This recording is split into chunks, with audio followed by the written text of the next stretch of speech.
Hello and welcome. In this lecture, we are going to see quotient groups.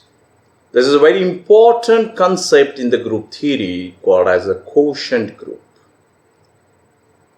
In this lecture, we will see what is quotient group, how quotient group will be created, and some of the properties of the quotient group. But before that, I would like to discuss a very basic and very essential concept that is called as related to closure property. And for that, suppose this is a collection of integers. So Z is a set of all integers. All right. Integers. So now, if I am saying that integers are closed under addition, or if I am saying that integers are closed under multiplications, what is its meaning? Meaning is that if I am saying integers are closed under addition, it means that you take any two integers denoted by A and B belongs to this set. This set is a collection of all integers. I am considering two elements from this set, therefore A is also an integer and B is also an integer. And if I will add these two integers, then I will get its answer. That answer is denoted by C. So if A is integer, B is an integer, then what should be its addition? That addition is denoted by C, and this C is also an integer. Therefore, this C is also belongs to this set Z. Similarly, the same reason we can give to the multiplication. So we can say that integers are closed under multiplication. That means if we take this is integer, multiply with another integer, then I will get answer. That answer is denoted by D, and that D is also an integer. Therefore, it will be a member of Z also. So this is a concept of closed under some binary operation. Okay. Now, why I am saying this basic concept here to define quotient group. So how we define quotient group? This is a very interesting thing. That suppose G is a group. Okay. So G is a group. And now, already we have seen normal subgroups of G. So if I am considering N is a normal subgroup of G, N is a normal subgroup of G, then already we have proved all the properties of normal subgroups. And one of the property is, if N is a normal subgroup of G, then product of two right cosets of this N is again a right coset of N in G. What is the importance of this theorem? A product of two right cosets is again a right coset because of N is a normal subgroup of G. So already we have proved this, and just I am stating here N is a normal subgroup. Therefore, let us consider it's one right coset. No doubt A is a member of G, and it's a product with another right coset denoted by NB. And since N is a normal subgroup, we know that it's an answer. The answer is like this: NAB. The rule of multiplication of two right cosets is like this. And this is also right coset. So look out here. look at here, this is integer, we are taking their product and its answer is again integer. Similarly, this is right coset, and product of these two right coset is again a right coset. So it means that it is very much similar to the definition of closed under multiplication. The only difference is here we are considering integers, here we are considering right cosets. That's why I'm just thinking like this. If it is a Z is a collection of all integers, if I take collection of all right cosets of n in G. So this is one right coset of n in G. This is another right coset. This is third one, right coset of n in G, and so on. And suppose this is n a k. Okay. So this is a collection of all distinct right cosets of n in G. And we know this property, and this property will give me something idea. That idea is you can take any two elements from this collection. So if I will take NA1, this is the one member of this set, NA4, this is another member of this collection. And if we take its product, definitely its answer is right coset of n in G. And therefore we have the collection of right cosets, we have the property which will provide us the closed nature of the multiplication of two right cosets. So why should not we combine this set with this product? Then definitely I will get for this instant I will consider this collection as H. Okay, this H is a collection of all right cosets. Now this H and this dot means this is a multiplication in this way, this is in this fashion. So this is an algebraic structure. Definitely this multiplication is well defined. That's why we can say that it will prove closure property for all the elements of H with respect to this multiplication. Now if this multiplication gives us closure property, then the only three properties are remaining to prove that this is a group. So one is associative law, another is existence of identity, and last one is existence of inverse. So that's why I'm just curious about whether this collection of right cosets of n in G with this binary operation defined like this, whether it will create a group or not. So this is very interesting. And if it will create a group, then that group is called as a quotient group. So initially, prima facie, you can judge this concept like that. Quotient group is a group containing elements, and these elements are nothing but right cosets of some normal subgroup of G. So when I'm saying quotient group, it means that might be you are confusing with the word quotient. Quotient means just like a fraction or ratio. But here you are not having any ratio, any fraction.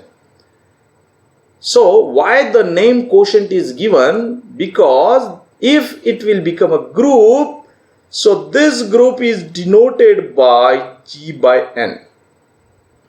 So remember this notation is having a quotient structure G by N, but it is not quotient means it is not like that G divided by N. It is just a notation. Okay, it is not a division G dividing by N. Not like that. It is a notation and it looks like a quotient. Therefore, if this collection with this binary operation will create a group, then that group is denoted by G by N, and this G by N is called as a quotient group of G, or otherwise you can say only quotient group, right? So what is the key point of this concept? The concept is quotient group is a group having elements,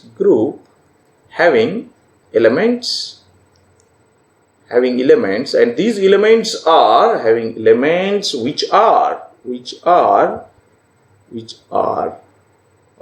right cosets of some normal subgroup of G, and that some normal subgroup is denoted by N. For this instance, I am taking N is a normal subgroup.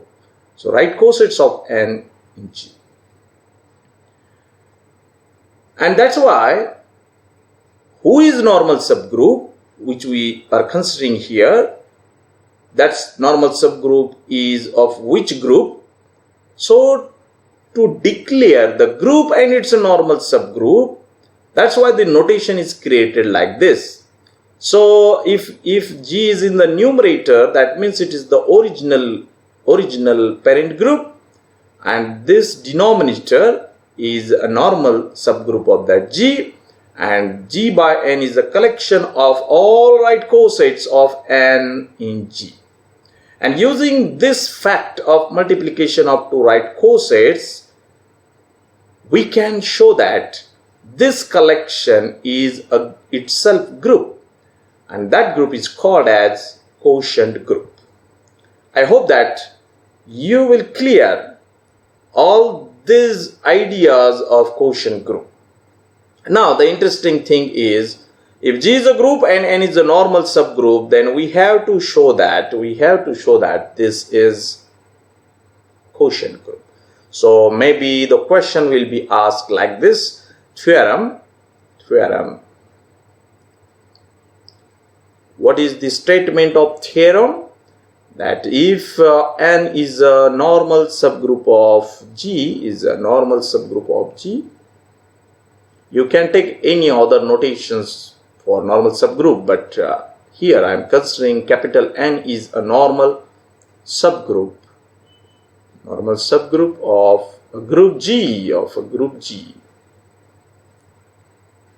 then show that or prove that. Show that G by N is also a group, and this group is called as,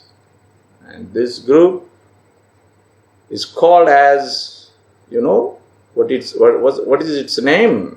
Called as quotient group. तो यहाँ पर आपको सबसे पहले ये जानना बहुत जरूरी है कि ये दिखता क्वोशंट के जैसा है, but there is no physical meaning of division. और इसका मीनिंग आप ये लेंगे कि ये एक सेट है और इसमें जो एलिमेंट्स है वो सारे राइट कोसेट्स है n के इन G, और ये n नॉर्मल सबग्रुप होना जरूरी है।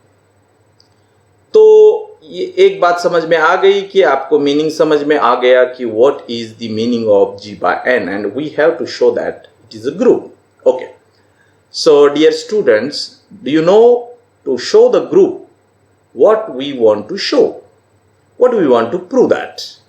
So definitely this is the very basic concept of group theory, that if you want to show that any algebraic structure as a group, then you have to prove 4 conditions of the group.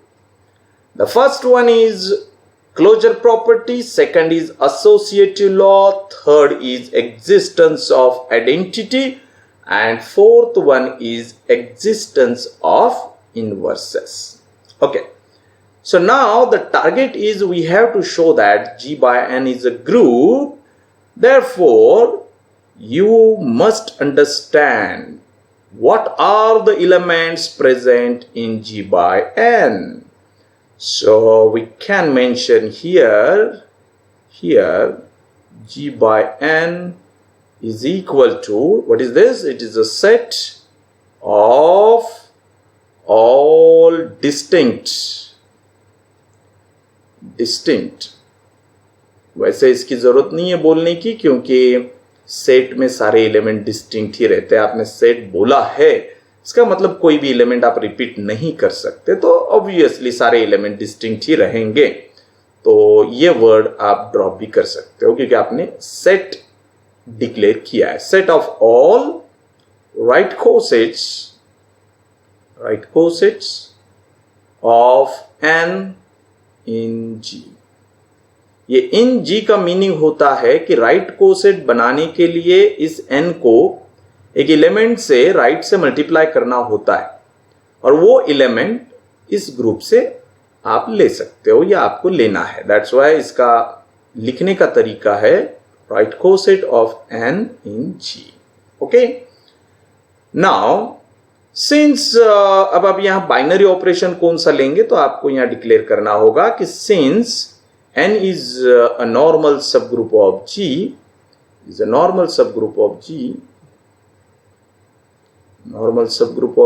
therefore one of the property I am mentioning here, and that property will provide us binary operation.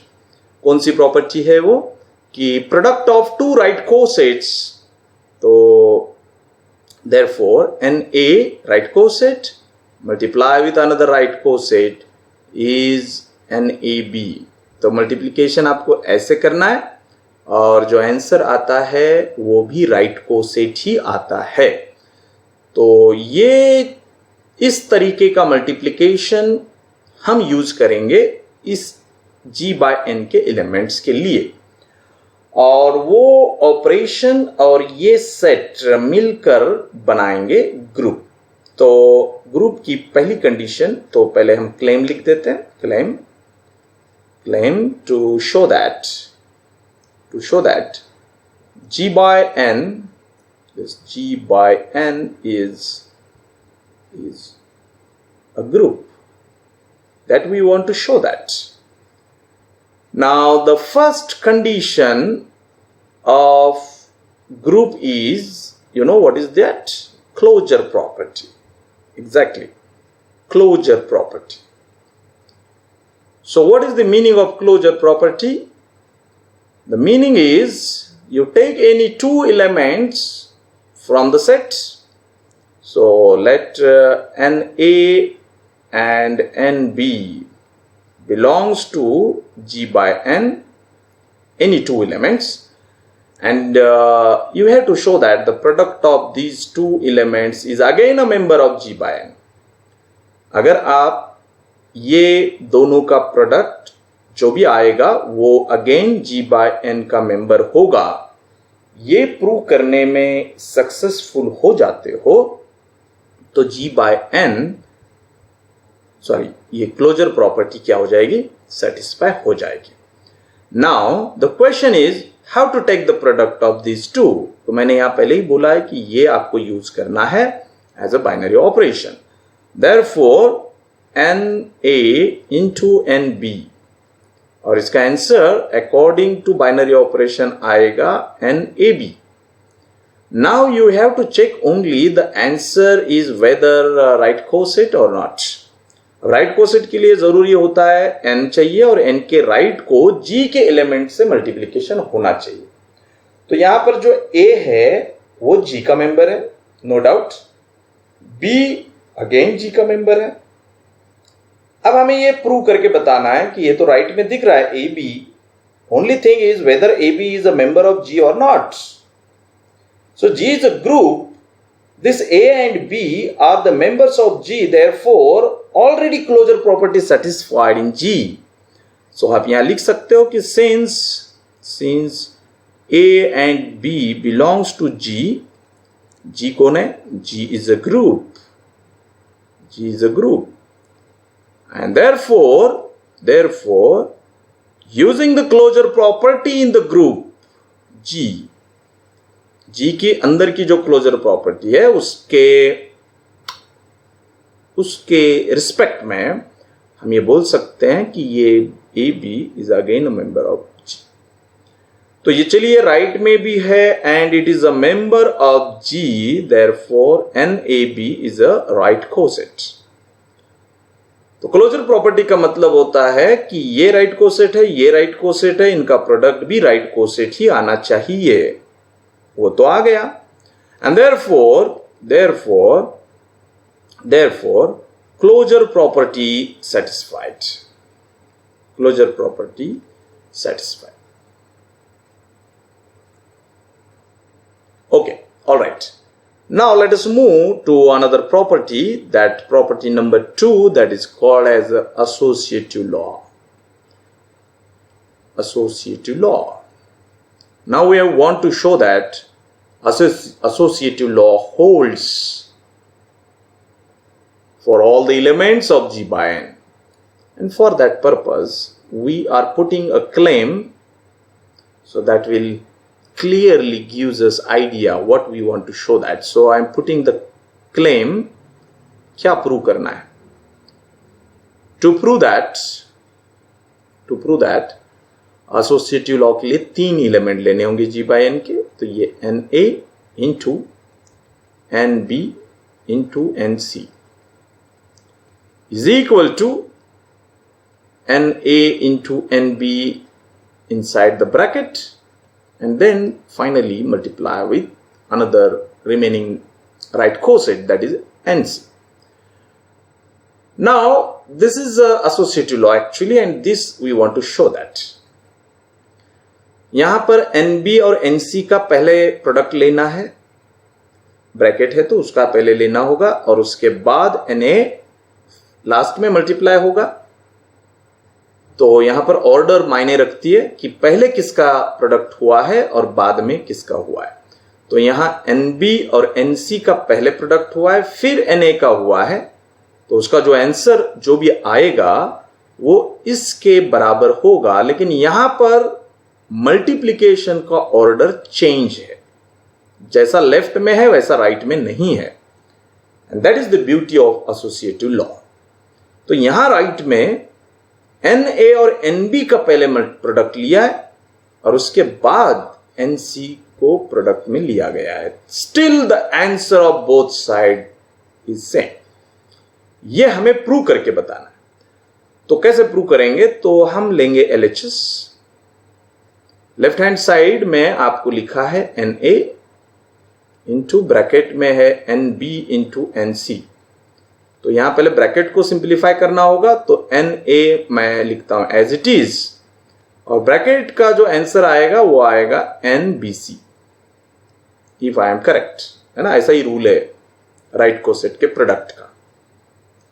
अब ये भी right coset है, ये भी right coset है, again इनका product है, तो हम फिर एक ही N लिखेंगे और इधर A इंटू ब्रैकेट में BC आएगा. ठीक है. अब ये जो चीज राइट के ब्रैकेट में आ गई, these are the elements of G, और G तो बड़ा बलवान ग्रुप ऑलरेडी है, और वो ऑलरेडी ग्रुप है, इसका मतलब उसमें सारी चीजें, सारी कंडीशंस, 4 कंडीशंस सेटिस्फाई होती है. तो आप यहां लिखेंगे कि since G is a group, already since G is a group, since G is a group, therefore associative law holds. therefore उसमें एसोसिएटिव लॉ होता ही होगा, क्योंकि ग्रुप ऑलरेडी है. वो associative law holds in G, holds in G. Therefore A into B into C is equivalent to AB into C. This is true for all A, B, C belongs to G. समझ रहे हैं आप? This is a very important step. और ये दोनों equal होने से यहां पर जो आपने एलएचएस का आंसर आपका आया था दैट इज एन, और इधर जो आया था a into B into C, but that is equivalent to A B C, तो इसलिए हम इसको यहां ए बी इंटू सी लिख सकते हैं। अब इसको आप अगर अकॉर्डिंग टू वो जो रूल है मल्टीप्लिकेशन का, ये आंसर है, तो इसको आप सेपरेट सेपरेट अगर लिखना चाहते हो तो N A B separate right coset में लिखना होगा, एन सी सेपरेट लिखना होगा। अब इस ए बी को भी आप सेपरेट लिखना चाहते हो तो आप N A into N B एक ब्रैकेट में लिखिए, जो एन ए बी आंसर देगा और ये एन सी देगा, और this is your right hand side, and therefore associative law holds in G by N. तो सेकंड कंडीशन भी हमारी पूरी हो गई। अब हम देखते हैं थर्ड कंडीशन, जो कि बहुत ही इंपॉर्टेंट होती है, और उसका नाम है existence of an identity. So यहां तीसरी कंडीशन हम देखेंगे, existence of the identity in G. क्या आइडेंटिटी होनी चाहिए जी में, सॉरी नॉट जी में, जी तो ग्रुप है तो उसमें ऑलरेडी आइडेंटिटी रहेगी, जी बाय एन में होनी चाहिए, क्योंकि हम जी बाय एन को ग्रुप बता रहे हैं। ऑलराइट, तो what we should do so that we can say that G by N is having identity?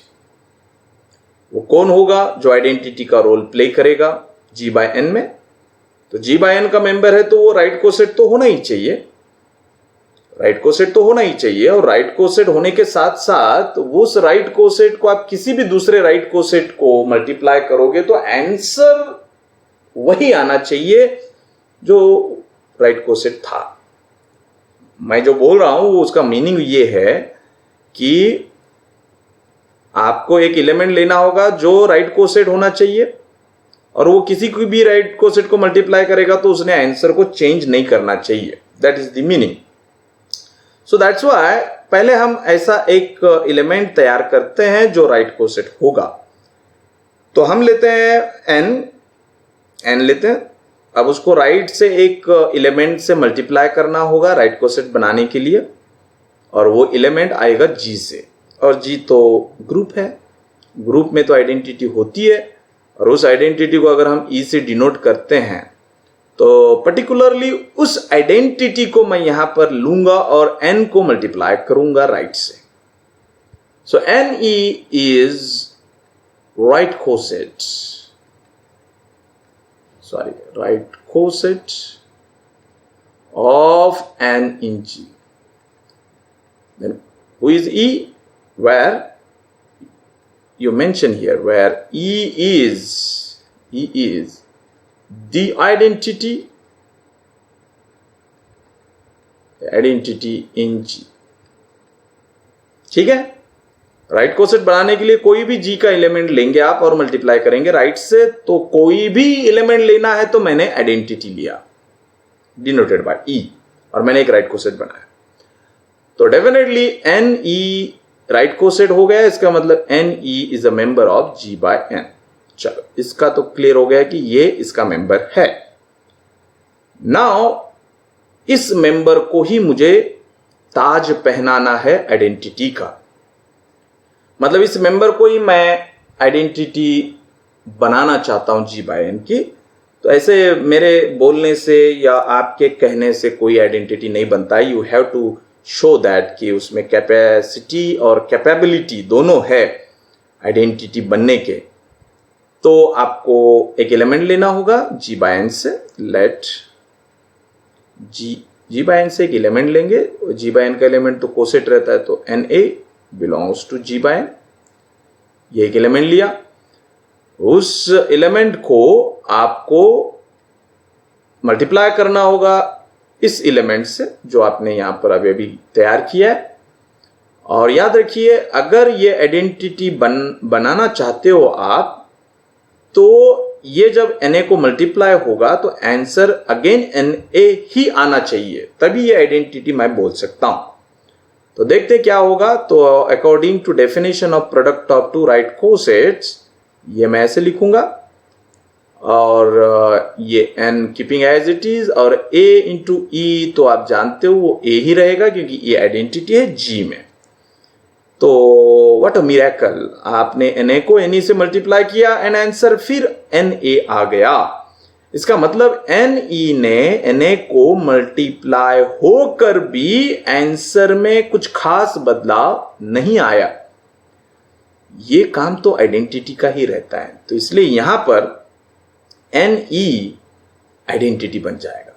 तो आइडेंटिटी को दोनों चीजों में देखना पड़ता है। सिमिलरली आप ये भी करके देखिए, ne इंटू na, इसका भी आंसर na ही आना चाहिए। तो ये आ जाएगा ea, e से चाहे लेफ्ट से मल्टीप्लाई करो या राइट से मल्टीप्लाई करो, आइडेंटिटी जो है वो आपको g की आइडेंटिटी होने की वजह से इसका आंसर a ही देगा। तो ये अगेन na आएगा। Therefore na into ne is equal to na, same answer आ रहा है, and this is equal to ne into na। This is true for all na belongs to g by n, और यही तो property होती है जिसको हम आइडेंटिटी बोलते हैं। Therefore ne is the identity। देखो, आइडेंटिटी को प्रूव करने के लिए दो चीजों का देखना जरूरी होता है इन g by n। कौन सी दो चीजें मैं बता दूं आपको, कि जिसको आप आइडेंटिटी बोल रहे हो वो उसी सेट का मेंबर होना चाहिए, ये पहली चीज है। तो ये राइट को सेट है तो ये g by n का मेंबर तो रहेगी। दूसरी चीज, वो एलिमेंट जिसको आप आइडेंटिटी बोल रहे हो या बोलना चाहते हो, वो एलिमेंट उस g by n के किसी भी एलिमेंट को जब मल्टीप्लाई होगा तो वो आंसर को चेंज नहीं करेगा। जो एलिमेंट g by n का आपने लिया था, जिसको आपने इस एलिमेंट से मल्टीप्लाई किया था, आंसर वही एलिमेंट आना चाहिए, सेम, तभी इसको आप आइडेंटिटी बोल सकते हो। Is it okay? तो ये हो गया एग्जिस्टेंस। तो एग्जिस्ट हो रही है आइडेंटिटी g by n में। तो तीसरी कंडीशन भी हमारी फुलफिल हो गई। अब हम देखेंगे आखिरी कंडीशन, और वो कंडीशन है एग्जिस्टेंस ऑफ इनवर्सेस। तो number 4, existence of inverses. Actually हम g by n को प्रूव कर रहे हैं, ग्रुप है ना, तो g by n के हर एलिमेंट का इनवर्स एग्जिस्ट होना चाहिए उसी सेट में। तो इसका मतलब ये हो गया कि अगर आप existence of inverses in g by n prove करना चाहते हो तो आपको क्या करना चाहिए, आपको एक एलिमेंट लेना चाहिए g by n से कोई भी, और आपको दूसरा एक एलिमेंट उसी g by n में एग्जिस्ट होता ही है ये प्रूव करना है। और वो एलिमेंट जब ओरिजिनल एलिमेंट को मल्टीप्लाई होगा तो आइडेंटिटी आंसर आना चाहिए। तो अभी हम क्या करते हैं, राइट कोसेट बनाने के लिए एक एलिमेंट हमें लेना होता है g से। तो पहले हम g से एक एलिमेंट ले लेते हैं जिसका नाम रहेगा a, है ना। अब हमको पता है कि g क्या है, ग्रुप है, और ग्रुप में चारों कंडीशन ऑलरेडी फुलफिल होते हैं। तो a अगर g का मेंबर है and g is a group, then a का इनवर्स भी एग्जिस्ट होगा और वो g में रहेगा, ऑब्वियसली रहेगा क्योंकि g ऑलरेडी ग्रुप है।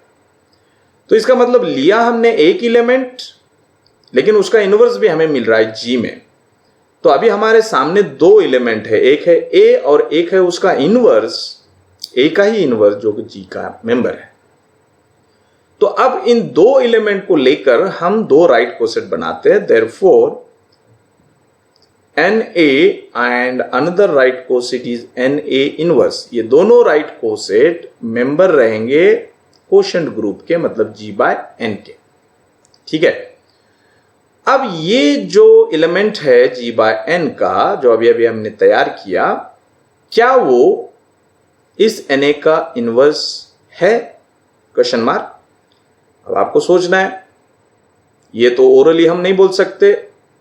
कोई भी इनवर्स बनना चाहता है तो ये दोनों का प्रोडक्ट अगर आइडेंटिटी आएगा, G/N की ही आइडेंटिटी आएगा, तो ऑब्वियसली ये इसका इनवर्स बनेगा या ये इसका इनवर्स बनेगा।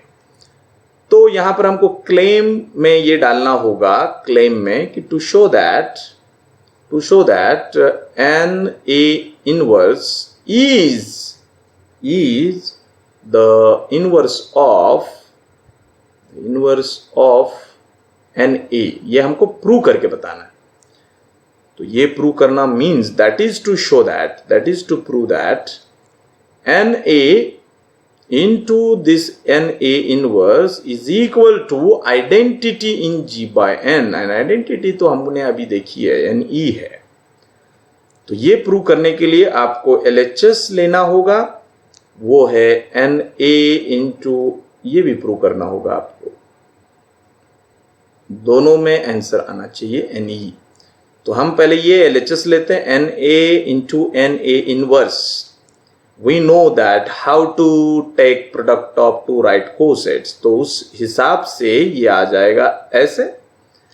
और A और A इनवर्स तो एक दूसरे के इनवर्स है G में, तो G की जो आइडेंटिटी है वो यहां लिखेंगे।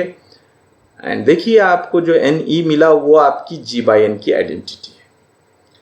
Similarly you can show that Na inverse into Na is equal to A inverse into A, और A inverse into A E आता है, तो ये E हो गया।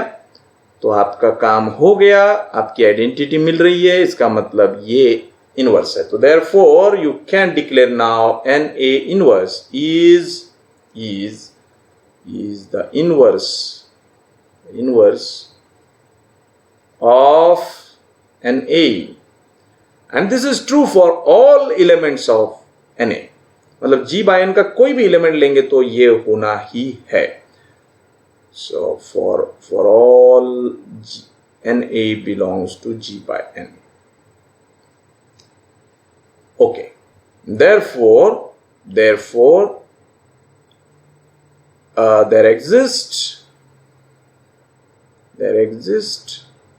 inverse of all elements of G/N, all elements of G/N in G. So already we have proved that all the four conditions which are needed to prove the G/N is a group, and therefore final conclusion is therefore G/N is a group, and the elements of this group are all right cosets of N in G, and the notation to denote this group as G/N, it looks like a quotient, therefore it is called as quotient group। ये नई terminology आ गई, quotient group। ठीक है, quotient group। Okay, all right. तो अब आपको और एक चीज मैं बता दूं कि लाग्रांजेस थ्योरम में क्या होता था कि सबग्रुप ऑफ ग्रुप हमेशा ऑर्डर जो है सबग्रुप की, वो ऑर्डर ऑफ सबग्रुप हमेशा डिवाइड करती है ऑर्डर ऑफ ग्रुप को। So by Lagrange's theorem, if N is a normal subgroup,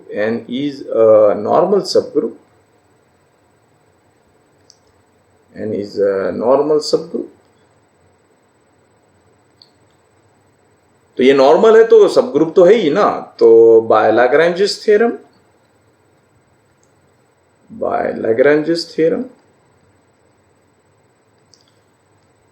order of this subgroup divides order of G। ये स्ट्रेट लाइन है, इसका मतलब ये लेफ्ट वाला राइट वाले को डिवाइड कर रहा है, मतलब राइट वाला न्यूमरेटर में रहेगा और उसको ये डिवाइड करेगा। और इसका आंसर कुछ ना कुछ आ ही जाएगा, इंटीजर। डिवाइड कर रहा है तो डिवीजन का आंसर इंटीजर आना चाहिए, इंटीजर ही रहेगा। तो ये परफेक्ट डिवीजन हो जाएगी, इसलिए हम ये बोल सकते हैं कि ये डिवाइड कर रहा है। अब ये जो भी आंसर आएगा that is called as index of n, क्योंकि n के ऑर्डर ने डिवाइड किया था in g। What is the meaning of this? इसका मीनिंग होता है कि ये जो नॉर्मल सब ग्रुप है ये g के एलिमेंट्स को लेकर कितने, मैक्सिमम कितने डिस्टिंक्ट राइट कोसेट्स बनाएगा। तो वो डिस्टिंक्ट राइट कोसेट जितने बनाएगा वो जो नंबर रहेगा वो रहता है k। तो index of n in g का मीनिंग होता है number of right cosets, distinct right cosets of n in g, और वो इस तरीके से आपको मिले। और आप तो जानते हो कि सारे राइट कोसेट जो होते हैं वो g/n में होते हैं, इसीलिए अगर मैं ऑर्डर ऑफ g/n का सोच रहा हूं तो इसमें तो सारे राइट कोसेट्स रहते हैं, तो ये रहेगा number of distinct right cosets of n in g। Okay, और आपको पता होगा कि ये जो है उसी को बोला जाता है index of n in g।